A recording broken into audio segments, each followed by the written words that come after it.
Hoy las lecturas nos hablan de un llanto, el llanto de Jesús sobre Jerusalén, y en la primera lectura el llanto del apóstol San Juan en la visión que tiene. Ayer veíamos en la primera lectura la visión de la corte celestial, que San Juan de repente se le permite ver por un agujerito, ver el cielo, y se describía cómo es el cielo.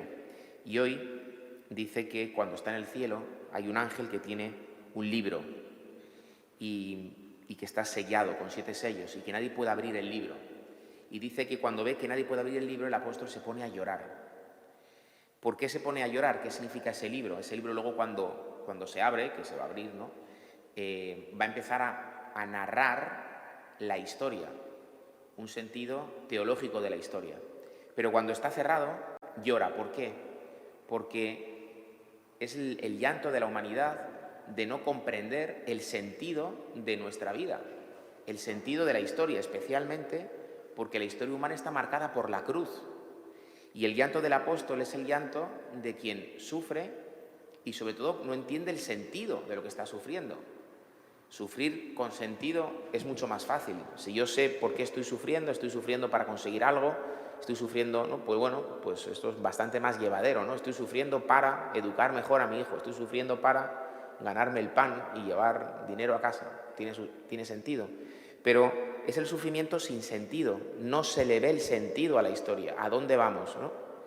Y dice que el apóstol estaba llorando, dice que no encontró a nadie, ni en el cielo, ni en la tierra, ¿no? Ni debajo de la tierra, ¿no? En ningún sitio que pudiera abrir el libro, es decir, encontrar el sentido a la historia humana, a nuestra vida particular y a la vida colectiva. Y entonces uno de los ancianos que están en la corte celestial le dice: deja de llorar porque ha vencido el león de la tribu de Judá. Y entonces es el anuncio de que quién es el que dice, y el león es capaz de abrir el libro y sus 7 sellos. Es el anuncio de que el Mesías, el triunfo del Mesías, es lo que da sentido a toda la historia humana. ¿Por qué podemos alegrarnos y por qué podemos entender el sentido de la historia humana cuando está marcada por la cruz? Porque sabemos que al final vence Cristo. ¿Cuál es el sentido de la cruz en el Viernes Santo?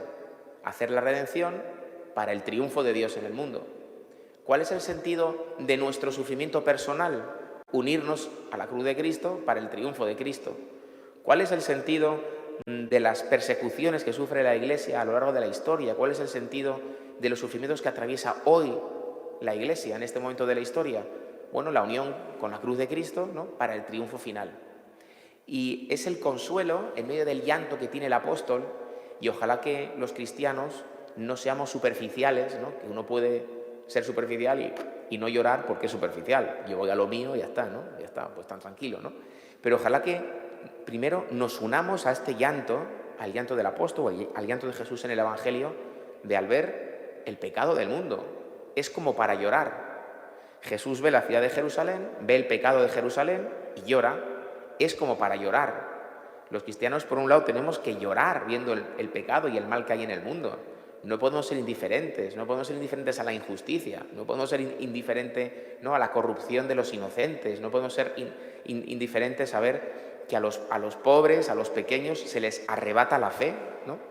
No podemos quedarnos indiferentes, es lógico que debemos de llorar, ¿no? Pero por otro lado, también debemos de dejarnos consolar por el anciano, dejarnos consolar por el triunfo del león de la tribu de Judá, por el triunfo de Cristo, que es lo que esta semana estamos celebrando. Estamos preparándonos a la fiesta de Cristo Rey. Y el cristiano, aunque ve el dolor del mundo, el escándalo sobre todo, ¿no?, el escándalo que se hace a los pequeños, ¿no?, ve la injusticia para con los pobres, para con los pequeños, ¿no?, para con las personas a los que ya no les llega y tienen derecho el anuncio de la fe, porque es el principal derecho que tiene el ser humano, que se le hable de Dios, ¿no? Y es lógico que lloremos, pero también debemos de saber recibir el consuelo que Dios quiere darnos, ¿no? El triunfo de Cristo, ¿no?, la fiesta de Cristo Rey. Y luego es bonita también la paradoja, ¿no? Le dice: deja de llorar, ha vencido el león de la tribu de Judá, es capaz de abrir el libro y sus 7 sellos. Y dice que entonces el apóstol se gira, se da la vuelta y ve en medio del trono a un cordero. Es decir, le anuncian que viene el león, y cuando va a mirarlo no hay un león, hay un cordero. La simbología del león todo el mundo la entiende. El león es el rey de la selva, ¿no? Es el fuerte, es el que pelea, ¿no? Y el cordero es todo lo contrario. Es un animal que parece tonto, ¿no? Parece tonto. Todas las ovejas hacen lo mismo, ¿no? Es un animal que parece tonto, ¿no? Parece además como inocente, ¿no? Y cuando se gira a ver al Mesías y se imagina un león, ve un cordero. Con eso también nos indica, ¿no?, cómo es este triunfo de Cristo y cómo, por tanto, los cristianos nos asociamos a su triunfo. Cómo los cristianos colaboramos al triunfo de Cristo Rey. Pues no siendo tanto leones cuanto corderos. Corderos que son tomados por tontos por el mundo, ¿no? Parece que si tienes fe, pues eres tonto, no sabes ciencia, ¿no? El otro día un chaval me hizo una gracia y estaba yo diciéndole, no, pues tienes que venir a fetar, tienes que creer en Dios. Y dice, no, porque Dios te quiere, porque Dios no sé qué. Dice, ¿en qué te basas para sostenerlo? Yo es que soy muy científico. Y pensé, pobrecillo, si está en segundo de bachillerato, si no sabe hacer una ecuación diferencial. Pero bueno, al mundo de hoy es así, ¿sabes? O sea, bueno, no, yo es que soy científico.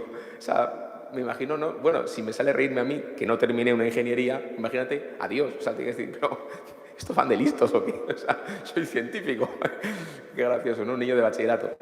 Pero el cristiano, aunque sepa mucha ciencia, parece tonto. Parece tonto si cree en Dios, parece tonto si tiene mirada de fe, ¿no? Parece tonto. Y bueno, es el cordero que parece tonto, que está degollado, que está sacrificado. ¿Y el cristiano cómo colabora con el triunfo de Cristo? Pues con la sencillez de la fe, apareciendo como tonto ante el mundo y ofreciendo el sacrificio, el cordero que está degollado, ¿no?, en el trono, ¿no? Pues vamos a pedirle al Señor que en esta semana de preparación a la fiesta de Cristo Rey nos dé estas cosas, ¿no? Primero, mirada sobrenatural, ¿no?, que nos hace salir de nosotros mismos y llorar por la situación del mundo, que es para llorar. Y si uno no llora es que es un superficial o que está centrado en sus caprichos y en sus egoísmos, ¿no? Y tenemos que ver la trágica situación del mundo y es bueno llorar, ¿no?, y estar preocupados, ¿no? En segundo lugar, que no sea un llanto sin esperanza, sino que nos dejemos consolar por la fiesta que vamos a celebrar, el triunfo de Cristo. Tiene un sentido la historia y el sufrimiento que padece la historia, que padece los hombres, que padece la Iglesia, tiene un sentido. Es para el triunfo de Cristo Rey. Y en tercer lugar, que sepamos asociarnos a la obra de Cristo, a su obra redentora que le lleva al triunfo del bien, ¿no? Y es unirnos al Cordero degollado, ¿no? Lo que hacemos en cada Eucaristía sacramentalmente y lo que el Señor nos pide que hagamos después, pues con el apostolado sencillo, con los actos de caridad, ¿no?, con la humildad que el Señor nos pide luego en la vida cotidiana, ofrecida cada día en la Eucaristía.